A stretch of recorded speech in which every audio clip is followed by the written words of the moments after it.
Okay guys, it's now Tuesday, December 27th, and I'm kind of pissed off because I used the microwave and it stopped working, and there's a reason for that, and I'll show you here. This house isn't wired properly, let's put it that way. Anyway, let's look downstairs here. I have a major flood going on. As you can see how this mess I got in here. See that? My sub pump used to sit right there.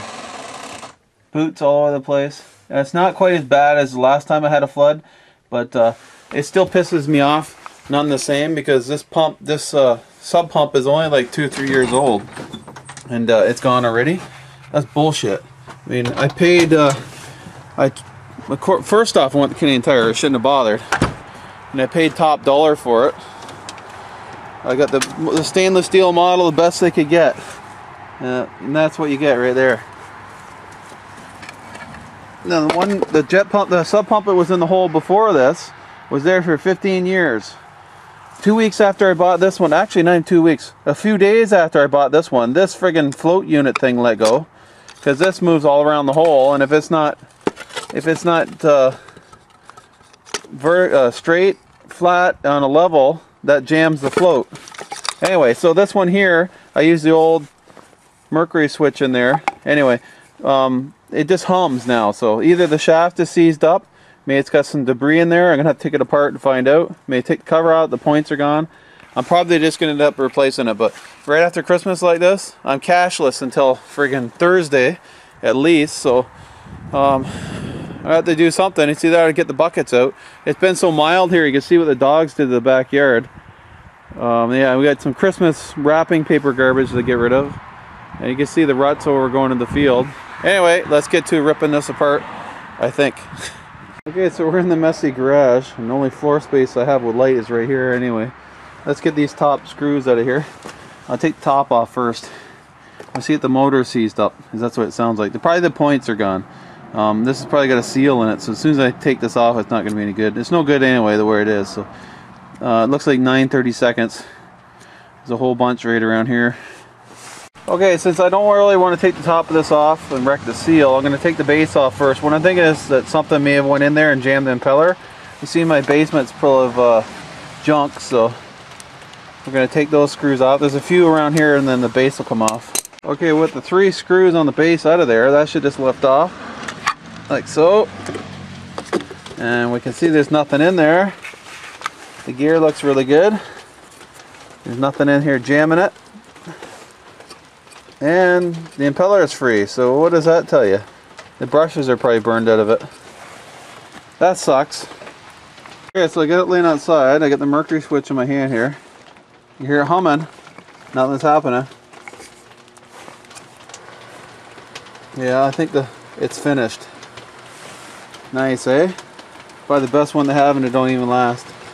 I'm hoping I could get it going enough to pump the basement out at least. Buy me a couple days on it. I guess not. Oh, it just blew a fuse.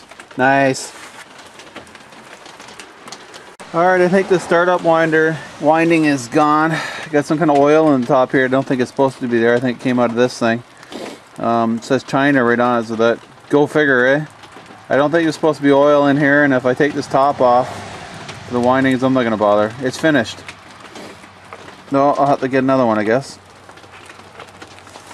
Okay guys, after a little while longer, I scraped up just enough money to buy one of these cheap pedestal pumps. Now, we tried doing this years ago, and we kept burning one out every year, and this probably won't last a week or two. Anyway, the whole bottom is the whole thing is plastic. The whole thing. The old days they were made out of steel, so we'll see how this goes. And it's got this hokey float unit thing here on the side. You just put these rubber things on the switch where you want to set the off, where you want to set the on. That would be off. I'll give her a try. I'm going to get the fitting out of the base of that now and put it in here. I'll get back to you when I get there. And this is nothing but bullshit. I should have bought new fittings, and the pipe size and the new pump is different, I think, so now I'm stuck without a freaking, even after I bought it, stuck without a new pump. Like I said before, this thing's only like 2 or 3 years old. Paid $250 some for it, and she's burned out already. If I could see Canadian Tire's getting her back. I'm afraid to put the new one in the vise to tighten it up. It's all made out of plastic, the whole thing, so what the hell I'm going to do with that? I have to hold it and tighten it, I guess. Okay guys, sorry about the crappy footage. I'm not even sure if I'm going to post this or not. So pissed off. You can see I kind of scabbed that back together. We lost a little bit sticking out of this, so the height's going to be different. Yeah, let's go try her out in the basement. I bet you it doesn't even pump the basement out before it burns out. While she's working, I got a slight leak. Here, it's because it came apart there and I had to put it back together. It wasn't meant to come apart, but I don't care. As long as it gets rid of this water. When this hole gets cleared out, I'm going to put something underneath that pump to hold it up. Right now it's off the ground because the piece I couldn't get out of the other pump.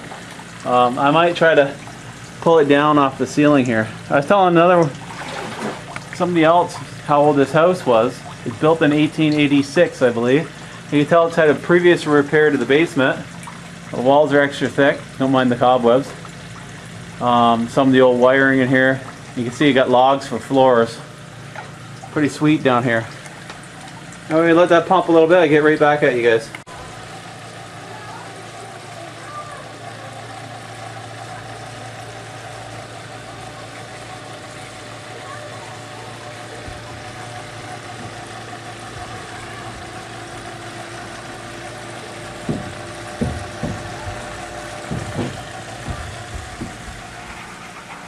Almost there.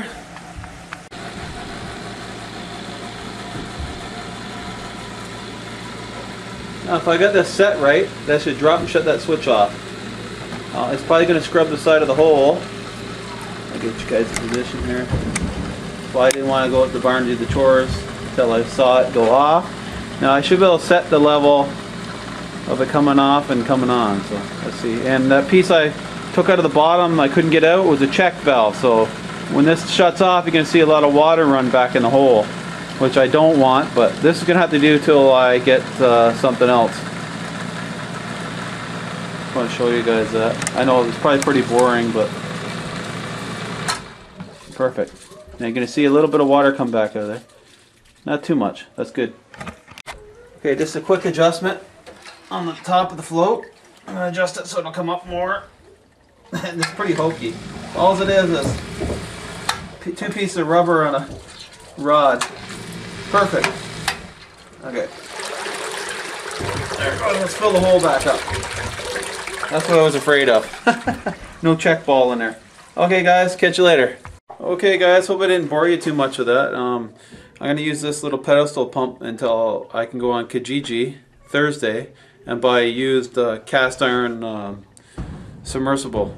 That's what I had in here before. It lasted 15 years. I can find an older one in good shape. That's what I'm going to go with. And if I can find the receipt for the one from Canadian Tire, it's going back and I want my money back. I think shelf price was like $250. I think it comes to $270 at the time. I think that's 2-3 years ago, but still, should have lasted a lot longer. And I don't suspect this one's going to last more than a month. Maybe get the year out of it, but I should have backup, and I should be putting using the old Mercury switch and putting myself a alarm system on this right in the hole, so when it gets up too far it shuts the alarm off. Anyway, it didn't get in the furnace this time, which is good. I took the cover off and checked. Last time it got in there, it got right halfway up to the motor. My brother, the electrician, said just turn it off. We weren't using it at the time, we were using wood anyway, and I put a heater on it for 2 days and it started right up. I didn't have a problem with it. It did blow my hot water tank over there, which is this old one right here. You can see right behind it. And I got another replacement here for that one, but anyway, that's another story. I almost got electrocuted last time. I came down here in a flood. If you watch my other flood video, you'll see what I mean. It was almost over top of my boots. You see, it's come back on already, which is probably not a good thing. It's going to keep coming on and off. It's going to burn it out. Okay guys, catch you later. Give me a thumbs up or down. I don't care. It's a rating. Comment if you want. I love your comments. Okay guys? You guys are the best subscribers in the world.